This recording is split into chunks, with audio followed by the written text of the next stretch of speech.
हरि ओम तत्सत्। श्रीमते रामचंद्राय नमः। ओम नमः परमहंसास्वादित चरणकमल चिन्मकरन्दाय भक्तजनमानस निवासाय श्रीरामचंद्राय।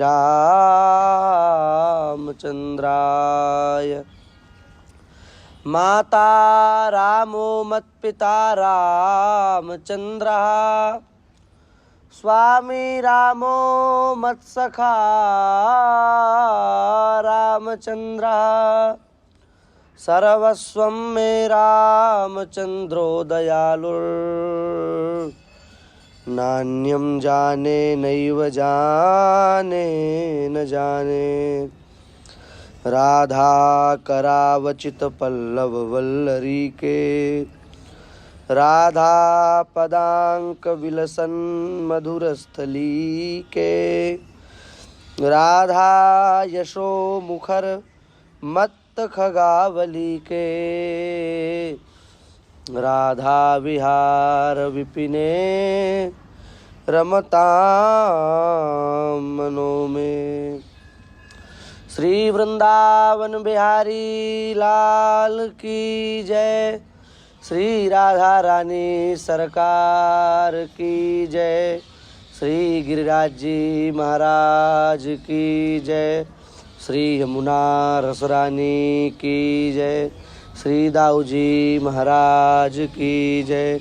84 कोस ब्रजमंडल धाम की जय। श्री सद्गुरुदेव भगवान की जय।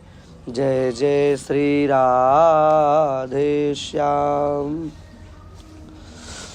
हरिशरणम भक्तवांछाकल्पतरु भक्तवत्सल शरणागत वत्सल दीनबंधु दया सिंधु कृपा सिंधु असंख्य दिव्यानंद कल्याण गुणगण निलय परात्पर पर ब्रह्म सर्वेश्वर सच्चिदानंद आनंद कंद मुकुंद गोविंद की महती कृपा करुणा से हम आप सभी लोगों को भगवत कृपा से कार्तिक मास महात्म्य श्रवण करने का सौभाग्य प्राप्त हो रहा है। यह श्री ठाकुर जी की हम सबके ऊपर अति विशिष्ट कृपा है। कार्तिक मास की क्या महिमा है, कार्तिक मास में व्रत की क्या विधि है, कार्तिक मास में दीपदान कैसे करें, कार्तिक मास में दीप दान करने की क्या महिमा है, कार्तिक मास में दीप मालिका दान की क्या महिमा है, कार्तिक मास में पर दीप प्रबोधन की क्या महिमा है, कार्तिक मास में तुलसी अर्चन की क्या महिमा है, कार्तिक मास में भगवान को प्रणाम करने की क्या महिमा है, कार्तिक मास में तुलसी से भगवान के अर्चन की क्या महिमा है। इन सब विषयों पर हमने भगवत कृपा से 4 दिन में यथामति यथा समय चर्चा कर ली है। अब शेष जो कुछ भाग थोड़ा रह गया है उसकी चर्चा हम लोग करने के लिए उपस्थित हैं। कार्तिक मास में जो सेवा का प्रकार है उसका भी शास्त्रों में कुछ अलग प्रकार से वर्णन किया गया है। कार्तिक मास में श्री राधिका पूजा की बड़ी महिमा है, श्री राधा पूजन की बड़ी महिमा है। भगवान की पूजन की महिमा तो है ही है, भगवान कृष्ण की दामोदर की पूजन की महिमा है ही, पर श्री राधा जी के पूजन की भी बड़ी महिमा है। इस मास में बड़ा महात्म्य है। लिखा है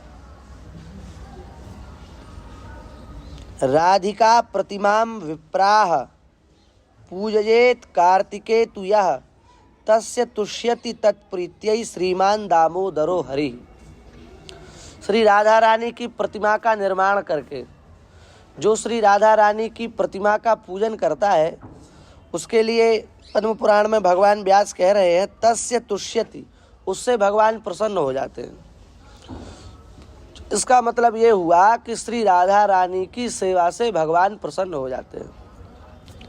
इसलिए श्री राधा रानी की सेवा करें और प्रातःकाल ही स्नान ध्यान करके पवित्र हो जाए। स्नान करने के लिए भी यहाँ मंत्र है। कार्तिक में स्नान करती हैं ना, माताएं भी खूब स्नान करती हैं, पुरुष भी स्नान करते हैं। तो कार्तिक में स्नान करने का भी मंत्र है। इस मंत्र का उच्चारण करके स्नान करें। क्या मंत्र है? कार्तिकेयं करिष्यामि प्रातः स्नानं जनार्दन प्रीत्यर्थम तव देवेश राधया सह माधव। राधा रानी के सहित माधव भगवान की प्रीति के लिए, राधा रानी के सहित माधव भगवान की प्रसन्नता के लिए हम कार्तिक में प्रातः काल में स्नान कर रहे हैं। ये श्लोक बोल करके स्नान करें तो लिखा है सर्वम पापम विनश्यतु, समस्त प्रकार के पापों का नाश हो जाता है। इस श्लोक का उच्चारण करें और जो नदी अपने समीप में हो, यमुना जी हो तो यमुना जी में स्नान करे, गंगा जी हो तो गंगा जी में कर ले, और अन्य कोई नदी हो तो उस अन्य नदी में स्नान कर ले। तो ये स्नान करने से महाराज समस्त प्रकार के पापों का नाश हो जाता है। उसके बाद में सूर्य को जल दे। स्नान करने के बाद वहीं जल में ही खड़े होकर के सूर्य को जल दे, उसका भी बड़ा महात्म्य है। लिखा है स्मृत्वा भागीरथीं विष्णुं शिवं सूर्यं जले विशेत नाभिमात्रे जले तिष्ठन् व्रती स्नायाद यथा विधि। भागीरथी गंगा का स्मरण करके, विष्णु भगवान का स्मरण करके, सूर्य भगवान का स्मरण करके जल में प्रवेश करें और जल में प्रवेश करके नाभि मात्र तक, नाभि तक जल में प्रवेश करके और फिर वहाँ पर स्नान करें। स्नान करने के बाद में फिर सुंदर धोती पहने, सुंदर वस्त्र पहने, न्यास करें। उसके बाद में हाथों में इत्र लगाए। हाथों में इत्र इसलिए लगाए जिससे हाथ की जितनी भी गंदगी है वो समाप्त हो जाए, हाथ हमारे सुगंधि से भर जाए, सुगंधित सुवासित हो जाए, इसलिए हाथ में इत्र लगाए। और फिर हाथ में इत्र लगा करके श्री राधा रानी को प्रबोधित करे। प्रबोधित माने उनको उठाए, क्योंकि अभी तो वे शयन कर रही है ना, प्रातः काल का समय है, तो उनको उठाए, प्रबोधित करें। उठा करके उनसे प्रार्थना करें, उत्तिष्ठोत्तिष्ठ राधिके त्यज निद्रां प्रियोत्तमे रासेश्वरी महारम्ये श्री दामोदर वल्लभे। इस श्लोक का पाठ करके श्री राधा रानी को ऐसे ताली बजा करके उनको उठावे। फिर उनके लिए कर्मकांडी लोग तो जानते हैं, षोडशोपचार से जो पूजन की विधि है, उनके मुख को धुलने के लिए जल दे, अर्घ्य दे, पाद्य दे, आचमन दे, फिर सुंदर वस्त्र दे, फिर उसके बाद में सुंदर उनका श्रृंगार करे, फिर उसके बाद में श्री ठाकुर जी को उनके बगल में, उनके पार्श्व में ही रख दे, फिर दोनों का पूजन करे। इस प्रकार से संपूर्ण षोडशोपचार से श्री राधा माधव का पूजन करे। और जब संपूर्ण पूजन संपन्न हो जावे तो उसके बाद में फिर राधास्तव का पाठ करें। स्कंद पुराण में राधास्तव का बड़ा महात्म्य है और बहुत प्यारा राधास्तव है। इस राधास्तव का पाठ करें, हम उसको कहेंगे अभी। ब्रह्मा जी ने श्री नारद जी महाराज को राधास्तव का उपदेश दिया है। कृपा करके नारद जी ने जब बार बार हाथ जोड़ करके प्रार्थना की कि हमें राधास्तव का उपदेश दें, तो नारद जी की प्रार्थना से ब्रह्मा जी ने राधास्तव का उपदेश किसको दिया? नारद जी को दिया। बड़ा प्यारा स्तव है। ब्रह्मा जी कह रहे हैं, हे नारद, ये जो स्तोत्र हम तुम्हें सुनाने जा रहे हैं, यह स्तोत्र बड़ा दिव्य है, बड़ा पावन है, और इस स्तोत्र को मुझे साक्षात श्री नारायण ने सुनाया है। अन्य किसी साधारण व्यक्ति से मैंने इस स्तोत्र को नहीं सुना। नारायण मुखात् श्रुतम, साक्षात भगवान नारायण ने मुझे इस दिव्य स्तोत्र का उपदेश दिया है। इसकी बड़ी प्यारी महिमा है। और सर्वैः आपूजितैः देवैः आधा राधा वृंदावने वने। श्री राधा रानी ऐसी हैं जिनकी समस्त देवी देवता पूजा करते हैं, और राधा रानी के मंत्र का उच्चारण करके, राधा नाम का उच्चारण करके हे कदा प्रेम विह्वला, श्री कृष्ण भी प्रेम से विह्वल हो जाते हैं और उसी मंत्र का जप करने लगते हैं। और राधा राधा जपते जपते राधाम सर्वत्र पश्यति, भगवान सर्वत्र राधा रानी का दर्शन करते हैं। कितनी रहस्य की बात है। साक्षात परमात्मा, परात्पर, परब्रह्म, सर्वेश्वर। हम लोग तो प्रयास करते हैं अपने जीवन में कि हमारी सर्वत्र भगवत दृष्टि हो जाए, पर भगवान ये चाहते हैं कि हमारी सर्वत्र राधामयी दृष्टि हो। हमें सर्वत्र राधा रानी का दर्शन हो। तो ये राधास्तव स्तोत्र जो है इसकी बड़ी प्यारी महिमा है। इसका विनियोग क्या है? बोले अस्य श्री राधा स्तोत्र मंत्रस्य ब्रह्मा ऋषि अनुष्टुप छंदः श्री राधा प्रीत्यर्थे पाठे विनियोगः। यही इसका विनियोग है और बड़ा प्यारा स्तोत्र है। हम इसका एक बार पाठ कर देते हैं, जिससे मान लो किसी के मन में भाव जगा कि हमको इस स्तोत्र का पाठ करना है, तो वो जो है इसको सुन करके और इसको लिख करके फिर उस स्तोत्र का पाठ कर सकता है। बड़ा प्यारा स्तोत्र है।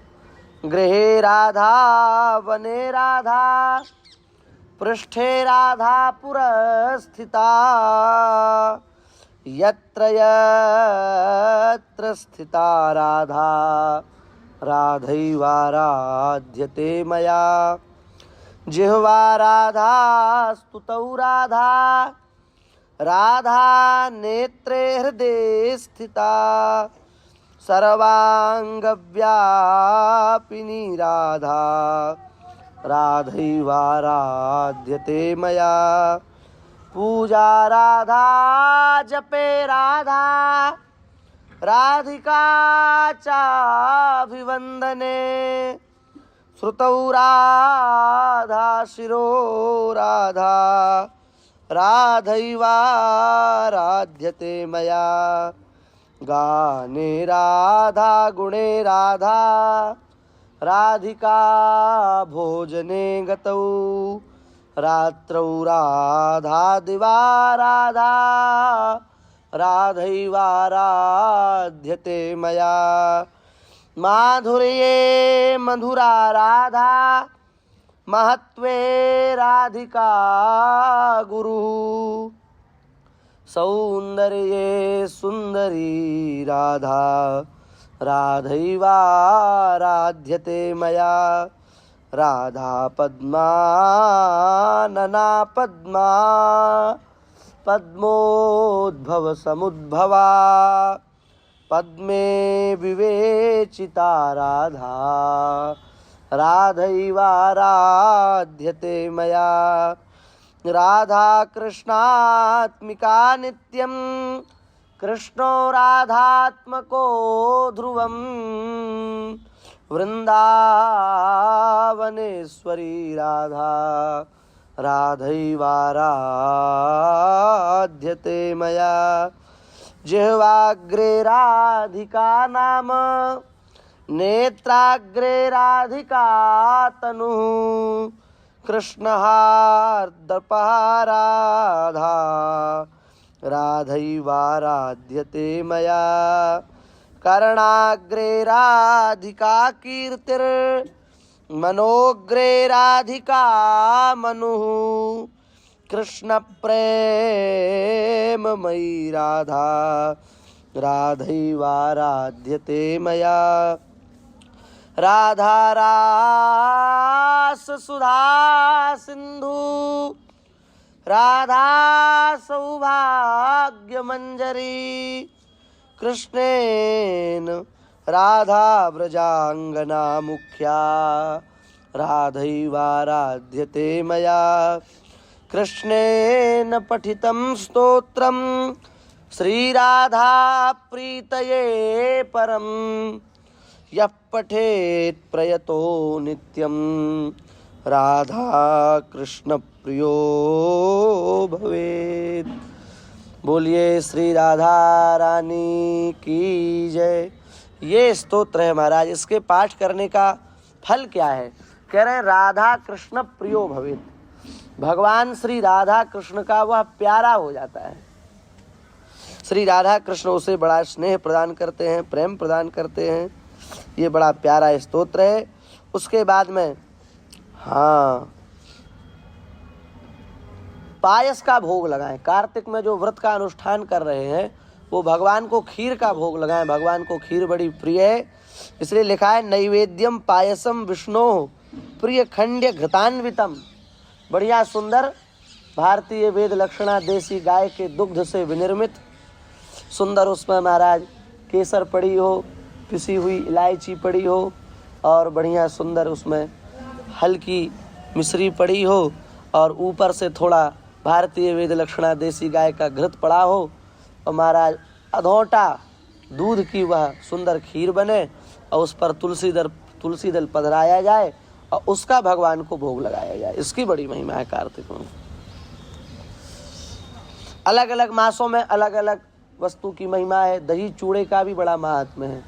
दही को और चूड़ा, जिसको पृथुक तंडुल संस्कृत में कहा जाता है, पृथुक तंडुल माने पोहा, संस्कृत में पृथुक तंडुल जो है पोहा को कहते हैं, उसको भी मिला करके खिलाने से महाराज बड़े बड़े यज्ञों का फल मिलता है, पर वो अलग महीने में।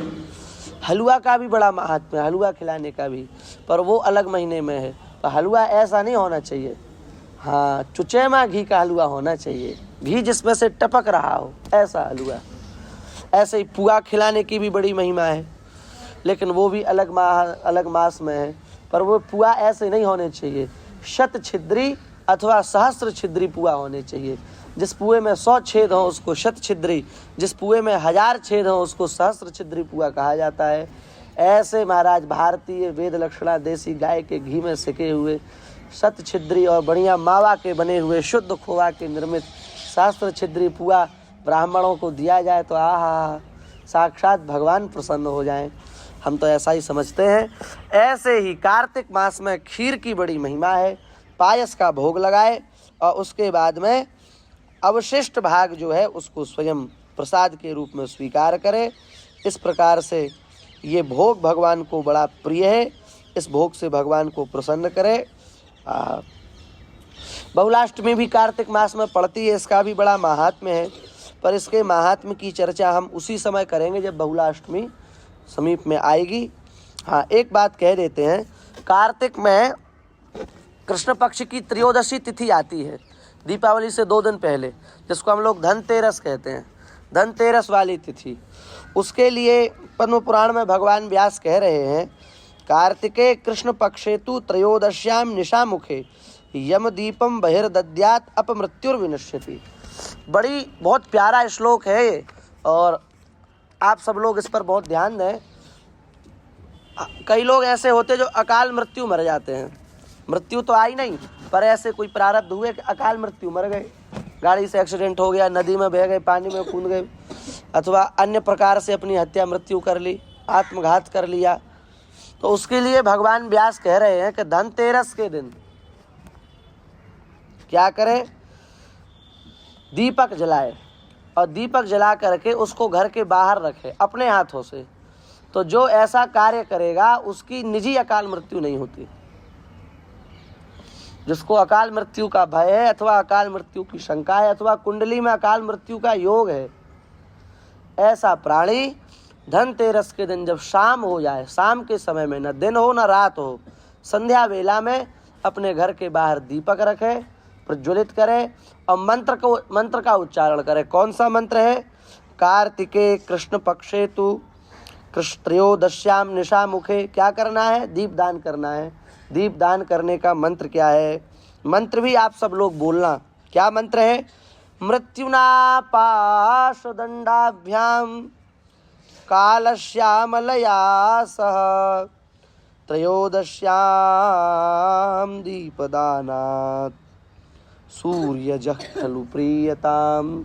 इस मंत्र का उच्चारण करे, और इस मंत्र का उच्चारण करके दीप प्रज्वलित करे तो उसकी अकाल मृत्यु नहीं हो सकती, भगवान व्यास कह रहे हैं। तो त्रयोदशी को दीप दान करे। अब आई चतुर्दशी, छोटी दीपावली जिसको हम लोग कहते हैं। तो छोटी दीपावली के दिन भी भगवान व्यास कह रहे हैं, चंद्रमा के उदित हो जाने पर, जब चंद्रमा उदित हो जाए आकाश मंडल में चतुर्दशी के दिन, तो उस समय क्या करें? अब चंद्रमा तो चतुर्दशी का शायद दिखेगा नहीं, क्योंकि कृष्ण पक्ष की चतुर्दशी है, तो या तो दिखेगा ही नहीं या तो बिल्कुल कम दिखेगा। तो ऐसा अनुमान लगा ले कि अब चंद्र उदित हो गया होगा। उस समय पर जा कर के अपने समीप में जो नदी है अथवा पवित्र नदी है उसमें स्नान करे, तो लिखा है महाराज उसको नरक नहीं जाना पड़ता, वो नरक के भय से मुक्त हो जाता है। तो त्रयोदशी को अपने घर के बाहर दीप का दान करे, और चतुर्दशी को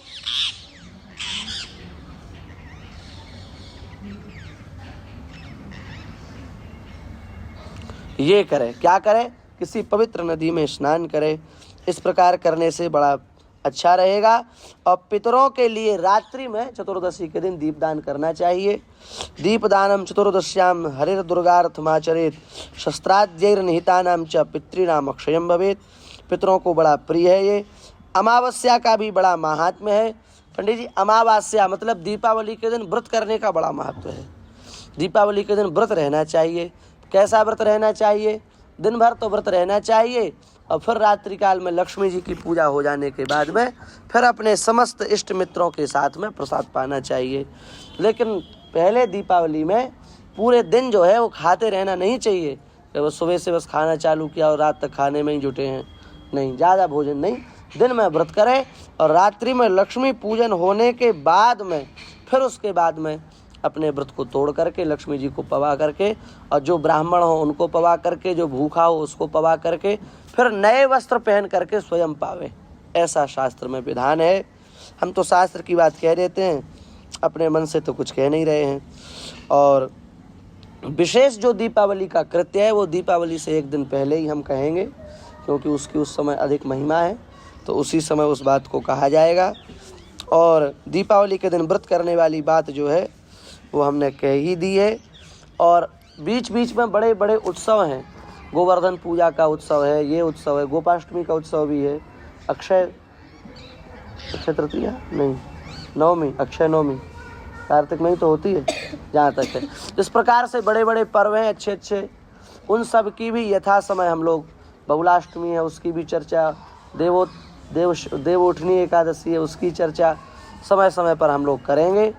और कार्तिक महात्म्य तो अशेष है। अशेष माने उसका कोई अंत नहीं है, बड़ा अपार है। पर हम लोगों ने यथा समय 5 दिनों में उसकी चर्चा की। और चर्चा से भी हम लोगों को बहुत कुछ फल प्राप्त हुआ, पर पूरा फल चर्चा से प्राप्त नहीं होगा, करने से प्राप्त होगा। इसलिए जो नियम बताए गए, जो व्रत पालन की विधियाँ बताई गई, जो तुलसी दीपक आदि की महिमा बताई गई, भगवान की प्रसाद आदि की जो विधि बतलाई गई, उसके अनुसार हम अपनी दिनचर्या को बनावें, कम से कम कार्तिक के लिए बनावें, तो इससे निश्चित ही हम सबके ऊपर भगवान बड़ी कृपा करेंगे।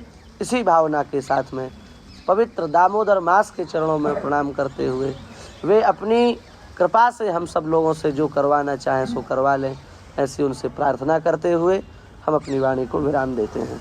श्री वृंदावन बिहारी लाल की जय।